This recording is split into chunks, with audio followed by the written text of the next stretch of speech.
بسم الله الرحمن الرحيم.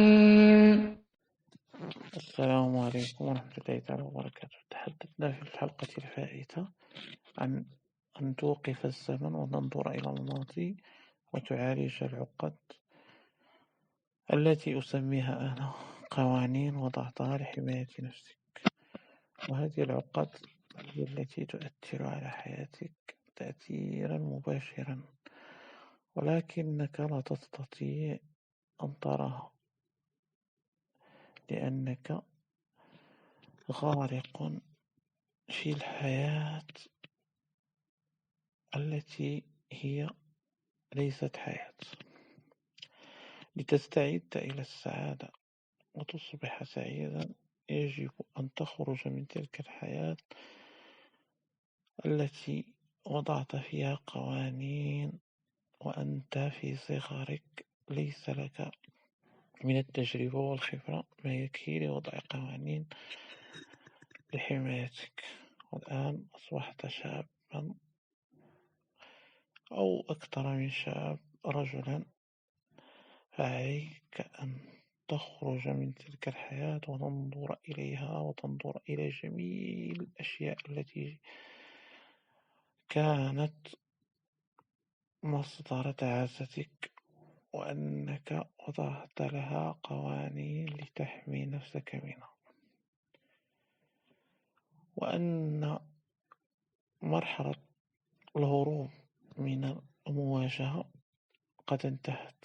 فأنت رجل الآن شاب، عليك أن تواجه كل مشاكلك وأن تواجه كل الأشياء التي مرت أمامك، وأن تسأل نفسك عن الحقيقة حقيقتك النفسية. وهذه الرؤية هي رؤية عالية من أعلى. عليك أن تنظر إلى ماضيك من أعلى، أي أن تنظر إلى ماضيك كأنك لست أنت، كأن رجلا آخر أو إنسان آخر هو الذي عاش تلك الطفولة وعاش تلك الأحداث التي عشتها، فتنظر إلى تلك الأحداث بهذه الطريقة العلوية كأنه فيلم ستتفرج عليه وتعطي رأيك في الأخير. وهذا سيجعلك قادرا على التمييز الأخطاء والقوانين، ولتزيل تلك القوانين وتعدلها وتصبح قادرا على إنشاء قوانين جديدة تنفعك في المستقبل وتجعلك أكثر سعادة وأكثر ارتياح. فأيها الشاب والرجل أو المرأة، عليكم أن تهيئوا أنفسكم للسعادة. وكما قلت على أن الإنسان الآن الحاضر لا يعيش شخصيتين، شخصية داخلية وشخصية أمام الناس، فعليه أن يعرف الشخصية الداخلية جيدا وأن يعرف كيف تظهر للناس كذلك، وأن يوازي بينهما فتكون شخصية واحدة نقية صافية. وهذا الاستعداد كما قلت في الحلقات السابقة هو أنك عليك أن تصبح حرا، ومن أسباب الحرية هو هذا الذي أقول لك. هذه الأشياء التي أقولها لك تجعلك أكثر حرية في اختيار القوانين واختيار ما تسلكه في المستقبل. إن السعادة اختيارية، ماشي هي فرصة، هي شيء جميل عليك أن تختاره أنت، فأنت تختار كل شيء. فالحياة اختيارية، تختار فيها السعادة وتختار فيها التحسن، وهذا الاختيار هو الذي يأتي بنتائج إما جيدة أو غير جيدة.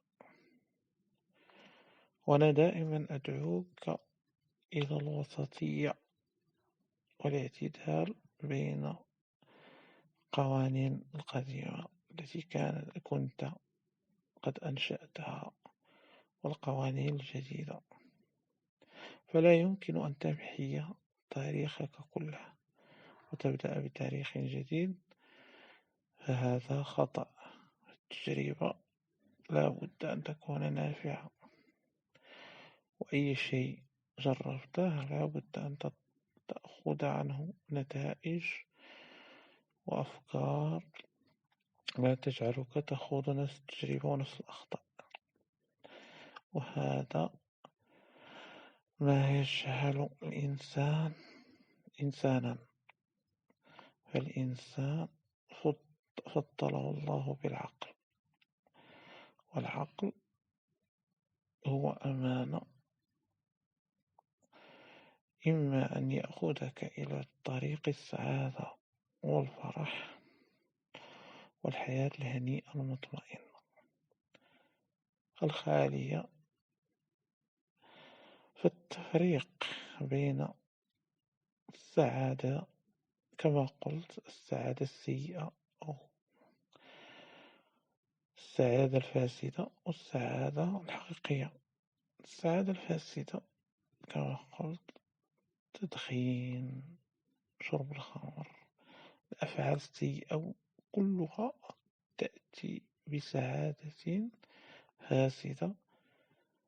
في المرة الأولى تكون أكثر سعادة، ثم تبدأ تلك السعادة بالتلاشي. فالسيجارة الأولى ليست كالسيجارة الثانية والثالثة والرابعة والألف. السكرة الأولى من الخمر من الشراب والخمر ليست هي السكرة الثانية والثالثة والرابعة والخامسة. فالأولى كانت تسعدك وأتتك بحالة من الفرح، كذلك الحشيش، كذلك جميع هذه المخدرات وهذا الخمر، هذه التي تأتيك بسعادة قبيحة. حتى الزنا، فالزنا في المرة الأولى ليس كالمرة الثانية ولا الثالثة ولا الرابعة، فهو في الأولى يكون جيدا وممتعا، ولكن بعد ذلك تصبح ليست أقل سعادة وأكثر تعاسة. فعليك أن تعيش حياة حقيقية بين شخصيتك الداخلية وشخصيتك الخارجية. وقد تحدثت على أن من مفاتيح السعادة الزواج والحب. الحب الذي يؤدي إلى الزواج من مفاتيح السعادة، وعليك أن تركز على أخطائك في الماضي. وأنا أقول لك هذا لأن الزواج المبكر هو من أهم أسباب السعادة. فالذي استطاع أن يتزوج مبكرا عاش سعادة أكثر من الذي لم يتزوج. سيقولون لك الزواج المبكر يأتي بالطلاق أو يكون بنتائج طلاق حينما يكون نفسيتك غير متزنة وتهتم بالناس وبما يقوله الناس وبما يقوله المحيط محيطك ستكون ضعيفا. فالمحيط، فأي شخص يمر من جانبك يمكن أن يقول كلاما يجرحك أو كلاما يجعلك حزينا، وهذا ما يتوجب عليك أن تقويه، أنك لا تعير الناس المحيط الناس الذين يحيطون بك اهتماما كبيرا، وإنما عليك أن تهتم بنفسك وتعلم ما يسعدها ويجعلها سعيدة. لذلك فالزواج سر السعادة، من أسرار السعادة كما قلت، الزواج الذي يكون عن حب واختيار، وهذا يجعلك أكثر سعادة. ومن بعده لو جاء الطلاق مرحبا، فالطلاق حتى هو شيء جيد، تجربة جيدة يمكن أن تعيشها فتبحث عن حب آخر بعد ذلك الطلاق وتعيش الحياة. فالتغذية المادية للجسد ضرورية، ومن التغذية المادية للجسد الجنس، ولا هو أحسن شيء يمكن أن تمارس فيه الجنس هو الزواج. في ظل الزواج تمارس جنسا تاما منتظما، وكل الأشياء تساندك، فأنت قمت بشيء يحبه الله ويحبه رسوله ويحبه المؤمنون ويحبه الناس من حولك. هذه الأشياء، وهذا لا يمكن إلا أن يبطله أعداؤك الذين لا تعرفهم. فهناك أعداء لا تعرفهم ولا يمكن أن تعرفهم، أعداء لسعادتك، أعداء يكبرون لك الأشياء الصغيرة. تحدثت عن المال والسعادة، فالمال ليس هو السعادة،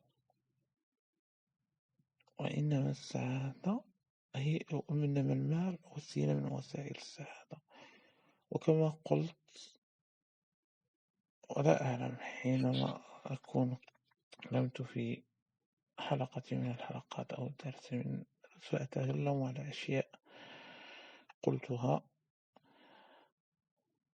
وأشياء لم أقلها، ولكنني ظننت أنني قلتها، مثل الأشياء التي قلتها هو أن الإنسان الطبيعي القوي السعيد لا يجب أن يتأثر بمحيطه، وإنما أن يتأثر بفطرته وبأشياء التي تجعله سعيدا ومتزنا، فلا يكون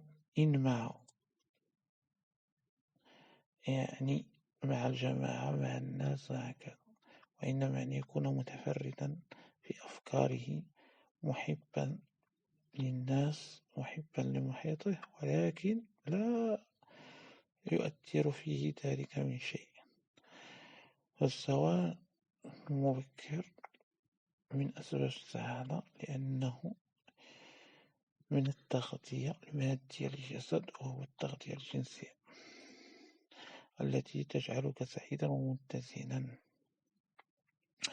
وكلما مارست الجنس بكثرة كلما كان لديك طاقة للعمل أكثر فأكثر، واجتهاد في حياتك المادية، اجتهاد في حياتك المالية،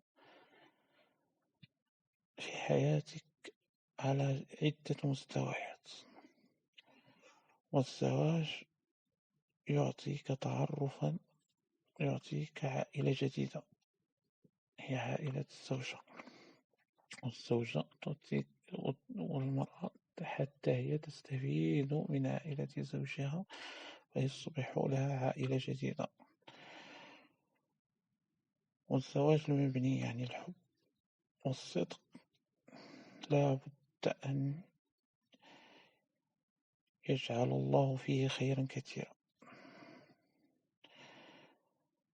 والأولاد من أسباب السعادة كذلك، حينما تشاهد ابنك أو ابنتك تقفز وتجري وتمشي أول مشية لها ابنتك أو ابنك، فستكون سعيدا، وهذه سعادة واضحة جلية.